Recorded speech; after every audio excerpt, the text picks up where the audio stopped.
একটি ক্লাসের মধ্যে লেকচারার বলল ছাত্রদেরকে, এই তুমি এখান থেকে বের হয়ে যাও, তোমাকে যেন আমার ক্লাসে আর না দেখি।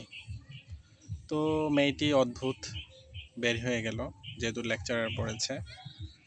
তারপরে লেকচারার অন্যান্য ছাত্রদেরকে বলল, আইন কি, আইন কেন, এটার প্রয়োজনীয়তা কি? অনেকেই জিজ্ঞাসা করার পরে অনেকেই বলল যে এটা সামাজিক নিরাপত্তা, বা অনেকেই বলল যে রাষ্ট্রের প্রতি বা রাষ্ট্রের পরিচালকের প্রতি বা সরকারের প্রতি আনুগত্য প্রকাশ করা। আবার এর মধ্যে একজন ছাত্র বলে উঠল, ন্যায় বিচার। তখন লেকচারার তাকে খুবই ধন্যবাদ দিল যে তুমি খুব সুন্দর একটা কথা বলেছ। আসলে মূলত হচ্ছে ন্যায় বিচার, এর জন্য আইন। আর যারা আইন প্রণয়ন করে তারা জনগণের স্বার্থে ন্যায় বিচারের জন্য, ন্যায়ের জন্য সংসদে বসে। কিন্তু লেকচারার আবার একটা বড় কথা বলল যে আমি কিছুক্ষণ আগে একটা অন্যায় করেছি, আমি তোমাদের মধ্য থেকে একটা ছাত্রকে ক্লাস থেকে বের হয়ে যেতে বলেছি, আমি যেটা অন্যায় করেছি, কিন্তু তোমরা সেটাতে প্রতিবাদ করলে না কেন? তাহলে কি এটা ন্যায় বিচার হইল? এটা কি ন্যায় বিচার? তখন সকল ছাত্ররা বলল, মানে একটু চিন্তা ভাবনায় পড়ে গেল কি বলবে। তখন লেকচারার আবার বলল, দেখো, ন্যায় বিচার যদি সবার মধ্যে প্রতিষ্ঠা না করতে পারো তাহলে কিন্তু কখনোই তোমরা ন্যায় বিচার ভাগী হতে পারবে না।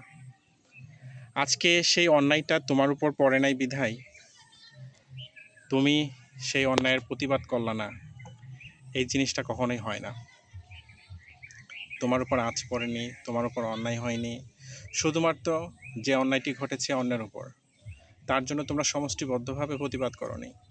প্রতিবাদ না করার কারণে এই অন্যায়টা বারবার সংঘটিত হতে পারে। তাহলে ন্যায় বিচারটা কেমনে কিভাবে করলাম আমরা?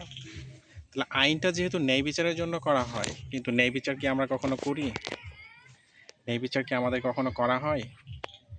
এই জিনিসটা যদি আমরা সংসদে যাদেরকে পাঠাই ন্যায় বিচারের জন্য, আইন প্রণয়ন করবে, সেই আইন তারা ন্যায় বিচারের জন্য প্রণয়ন না করে তাদের সুবিধার্থে প্রণয়ন করে। তারা কিভাবে টাকাওয়ালা হবে, কিভাবে জনগণের টাকা মেরে খাবে, সেই চেষ্টা চালাচ্ছে। ধরুন একটা কথা বলি, এই যে যারা বারবার অন্যায় করে, হত্যা করে, কিংবা বিভিন্নভাবে চাঁদাবাজি করতেছে, তাদেরকে বারবার জেলে নিয়ে ভাত খাওয়ানোর কোনো মানে হয়? যারা ধর্ষণ করতেছে তাদের পিছে খরচ করা কি কোনো মানে হয়? এমন একটা আইন করা দরকার বাংলাদেশে, যেখানে একটা অন্যায় যদি কেউ দ্বিতীয়বার করে বা তৃতীয়বার করে, তাকে সরাসরি ফাঁসি দিয়ে হত্যা করে ফেলা হোক। এইভাবে যদি 10টা বিচার করা হয় তাহলে কিন্তু কখনোই আর অন্যায় ঘটবে না, আর ন্যায় বিচার প্রতিষ্ঠিত হবে। বাংলাদেশে ন্যায় বিচার না থাকার কারণে অন্যায় বারবার ঘটে যাচ্ছে, হত্যা বারবার ঘটে যাচ্ছে। আর এটাতে মানুষ, জনগণ সমষ্টিবদ্ধভাবে প্রতিবাদ করতেছে না। প্রতিবাদ না করার কারণে তারা নিজেরাও পথভ্রষ্ট হয়ে যাচ্ছে এবং নিজেরাও ক্ষতির সম্মুখীন হয়ে যাচ্ছে। আজকে আমাকে ঠকাচ্ছে, আমার চোখের সামনে একজন গরিব দুঃখী, তাকে কার্ড না দিয়ে কার্ড দিচ্ছে যার কার্ডের প্রয়োজন নাই তাকে।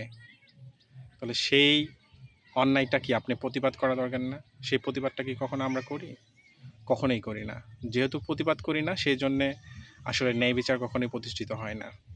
আমরা যেহেতু সমষ্টিগতভাবে ন্যায় বিচার প্রতিষ্ঠা করতে চাচ্ছি, সংসদে লোক পাঠিয়েছি, তারা ন্যায় প্রণয়ন করবে, তাহলে আপনার আমার উচিত হবে সমষ্টিবদ্ধভাবে অন্যায়ের প্রতিহত করা। যদি অন্যায়ের প্রতিহত না করেন, আজকে যে অন্যায়টা ঘটতেছে পরে সেই অন্যায়টা আপনার সাথেও ঘটতে পারে। অতএব আপনার উচিত অন্যায়ের প্রতিহত করা।